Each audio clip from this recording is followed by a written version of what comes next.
Hello everyone, welcome to government job alert. I hope आप सभी अच्छे होंगे। तो बीएड कैंडिडेट के लिए एक बहुत बड़ी अपडेट है। एक बम्पर वैकेंसी है बीएड कैंडिडेट। तो देखिए, अगर आप बीएड कैंडिडेट हो तो ये वीडियो आप सबके लिए बहुत ज़्यादा इंपॉर्टेंट है। TSSSB यानी कि दिल्ली में बहुत अच्छी वैकेंसी निकली है फॉर द बीएड कैंडिडेट। तो आज की इस वीडियो में हम डिटेल से देखेंगे कि एजुकेशन क्वालिफिकेशन क्या चाहिए, कितनी नंबर ऑफ पोस्ट है और आप किस तरह से इसके लिए अप्लाई करोगे। इसी के साथ हम एग्ज़ाम पैटर्न भी देखेंगे कि एग्ज़ाम पैटर्न क्या फॉलो किया जाएगा। तो सबसे पहले आप देख पा रहे हो, ये मैंने नोटिफिकेशन ओपन किया हुआ है। अगर मैं बात करूँ कि फॉर्म अप्लाई करने की, तो जो फॉर्म है वो 8 फरवरी से स्टार्ट हो जाएंगे और 8 मार्च तक की डेट तक आपको अप्लाई करना है, यानी कि आपको 1 मंथ का टाइम दिया गया है। तो देखिए, ये यहाँ पे आप देख पाओगे ऑलमोस्ट सभी सब्जेक्ट की वैकेंसी है, चाहे वो टीजीटी मैथमेटिक्स हो, चाहे वो इंग्लिश की वैकेंसी हो, सोशल साइंस की वैकेंसी हो, चाहे वो नेचुरल साइंस की हो, फिजिक्स, हिंदी, सभी सब्जेक्ट की वैकेंसी है यहाँ पे। उर्दू सब्जेक्ट की भी वैकेंसी है, पंजाबी की भी है और ड्राइंग की भी है। देखिए, इसके रिगार्डिंग मैंने एक पहले आपके साथ वीडियो शेयर की थी जिसमें एक शॉर्ट नोटिस था, जिसमें मैंने सब्जेक्ट वाइज आपको वैकेंसी बताई थी। बाकी आप यहाँ से भी डिटेल से अपने सब्जेक्ट की वैकेंसी देख सकते हो, क्योंकि काफ़ी अच्छी खासी लार्ज नंबर ऑफ वैकेंसी है। अगर मैं टोटल वैकेंसी की बात करूँ तो 5000 प्लस वैकेंसी आपको देखने को मिलेगी। अब आगे हम देखते हैं कि एजुकेशनल क्वालिफिकेशन क्या चाहिए, क्योंकि मेन इशू यही है कि काफ़ी बार एजुकेशन क्वालिफिकेशन कुछ ऐसी मांग ले जाती है जो कैंडिडेट फुलफिल नहीं कर पाते। तो देखिए, यहाँ पे मैं जो एजुकेशन क्वालिफिकेशन है मैं आपको वो बता देती हूँ। सबसे पहले तो आपको जिस भी सब्जेक्ट को आपको अप्लाई करना है, चाहे आपका कोई भी सब्जेक्ट हो, जिस भी सब्जेक्ट के लिए आप अप्लाई कर रहे हो उसमें आपकी ग्रेजुएशन होनी चाहिए। ओके, इसके बाद क्या रहेगी, आपने बीएड की होनी चाहिए। क्योंकि देखिए, ये टीजीटी की वैकेंसी है तो सिर्फ बीएड कैंडिडेट ही इसके लिए अप्लाई कर सकते हैं। अगर आप ईटीटी या फिर डीएलएड कैंडिडेट हो तो आप इसके लिए अप्लाई नहीं कर सकते। This post is only for the BEd candidate. और जो थर्ड वन जो एजुकेशन जो क्वालिफिकेशन चाहिए वो है आपका सीटेट। आपका क्या हो, सीटेट क्वालिफाइड होना चाहिए। तो आप चाहे किसी भी सब्जेक्ट के लिए अप्लाई कर रहे हो, सबसे पहले तो यही है कि आपकी ग्रेजुएशन होनी चाहिए उस सब्जेक्ट में, प्लस आपने बीएड की होनी चाहिए। और इसके अलावा क्या है कि आपने सीटेट क्वालिफाइड किया होना चाहिए। अगर ये आप तीनों कंडीशन फुलफिल कर रहे हो तो आप किसी भी पोस्ट के लिए अप्लाई कर सकते हो, जिस भी पोस्ट के लिए आपकी एलिजिबिलिटी बनती है। तो सबसे पहले तो देखिए, अगर मैं बात करूँ, देखो सबसे पहले पे स्केल देखिए आप। पे स्केल बहुत अच्छा है, 44,900 एक अपने आप में बहुत अच्छी सैलरी है। आपकी सैलरी अराउंड के मान के चलिए 70,000 प्लस सैलरी आपको देखने को मिलेगी, क्योंकि इसमें बहुत सारे अलाउंसेस वगैरह ऐड होंगे, एचआरए वगैरह ऐड होंगे। उसके बाद सैलरी बहुत अच्छी रहेगी। और देखिए, इसमें क्या है कि एज आप देख पाओगे कि एज में भी काफ़ी, देखिए सबसे पहली बात तो ये है कि यहाँ पे एक मिनट रुकिएगा, मैं आपको थोड़ा सा डिटेल से बता देती हूँ। देखिए, आप यहाँ पे ना पोस्ट वाइज देख सकते हो, आप भी जिस भी सब्जेक्ट के लिए अप्लाई करो, क्योंकि ऑलमोस्ट सभी सब्जेक्ट में क्या है कि एजुकेशन क्वालिफिकेशन सेम है। सिर्फ एक सब्जेक्ट में छोड़ के, वो आपको मैं अभी बता देती हूँ।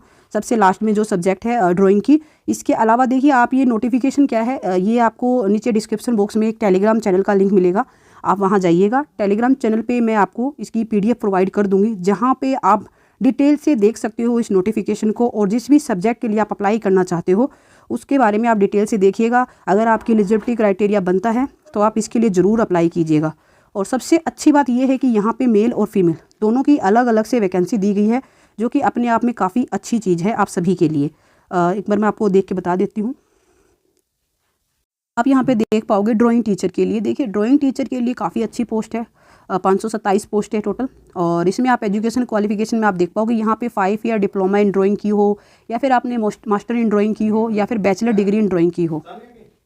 देखिए, अगर मैं एज की बात करूँ तो मोस्ट ऑफ द पोस्ट में आपको 30 एज आपको देखने को मिलेगी, और बाकी आप नोटिफिकेशन में डिटेल से देख सकते हो किस पोस्ट के लिए क्या एज मांगी गई है। और इसके अलावा जो कैटेगरी वाइज जो एज रिलैक्सेशन है वो भी प्रोवाइड किया गया है।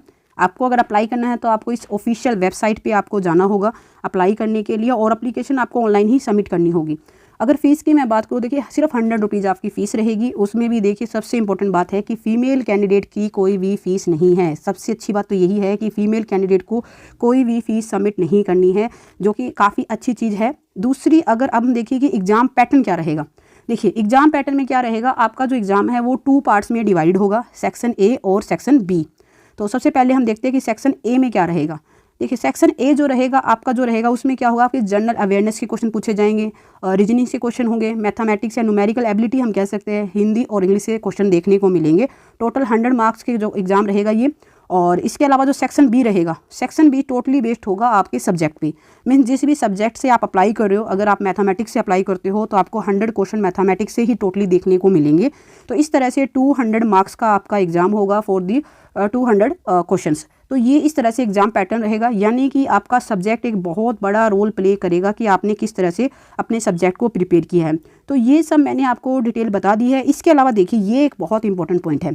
ये पॉइंट है कि आपकी जो मिनिमम जो क्वालिफाइंग जो मार्क्स है, ये भी डिफाइन किया गया है। आपको मोस्ट ऑफ द जो वैकेंसीज़ है वहाँ पे ये देखने को नहीं मिलती है। क्या है कि आपको मिनिमम इतना % स्कोर करना होगा, यानी कि जनरल कैटेगरी का कोई भी कैंडिडेट अगर एग्जाम देता है तो उसे मिनिमम 40% मार्क्स स्कोर करने होंगे। ओबीसी को 35% और एससी, एसटी और पीएच को क्या करना पड़ेगा, 30% स्कोर करना होगा। इट्स मीन कि ये नहीं है कि आप अगर 40% स्कोर कर लेते हो तो आपका सिलेक्शन होगा, ऐसा नहीं है। ये एक मिनिमम क्वालिफाइंग मार्क्स डिफाइन किए गए हैं। अगर किसी भी कैंडिडेट के इतने मार्क्स नहीं आते हैं तो सीट वैकेंट रखी जा सकती है, बट किसी को इससे कम मार्क्स वाले कैंडिडेट को सीट अलॉट नहीं की जाएगी। तो ये तो मैंने आपके साथ डिटेल से पूरा डिस्कस किया कि क्या फीस स्ट्रक्चर है, क्या एज रिलैक्सेशन है, क्या पूरा एग्जाम पैटर्न है। तो आई होप कि ये जो भी मैंने आपके साथ शेयर की है आपको इन्फॉर्मेशन समझ आई होगी। और आप किसी भी स्टेट से कैंडिडेट हो, आप इसके लिए टोटली अप्लाई कर सकते हो, कोई भी इशू नहीं है। देखिए, सबसे पहले बात, जो जनरल कैटेगरी कैंडिडेट है, चाहे इंडिया के किसी भी पार्ट से हो, आप ऑब्वियस सी बात है आप जनरल में ही अप्लाई करोगे। इसके अलावा देखिए, अगर आप ओबीसी कैटेगरी के कैंडिडेट हो और किसी अदर स्टेट से बिलोंग करते हो, मीन्स अदर देन दिल्ली, तो आपको क्या करना है, तो भी आपको जनरल कैटेगरी में ही अप्लाई करना होगा। यानी कि ओबीसी कैंडिडेट सिर्फ ओबीसी में वही अप्लाई कर सकते हैं जो दिल्ली से ही प्रॉपर है। और इसके अलावा अगर आप एससी या फिर एसटी कैटेगरी से बिलोंग करते हो तो आप दिल्ली में एससी एसटी कैटेगरी के अंडर अप्लाई कर सकते हो। आपको कोई भी इस तरह की रिस्ट्रिक्शन नहीं लगाई गई है।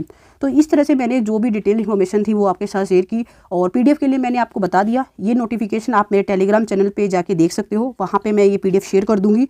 आई होप ये वीडियो आपके लिए इन्फॉर्मेटिव रही। अगर ये वीडियो आपको अच्छी लगी तो चैनल को जरूर सब्सक्राइब करें। Wish you all the best. Thank you.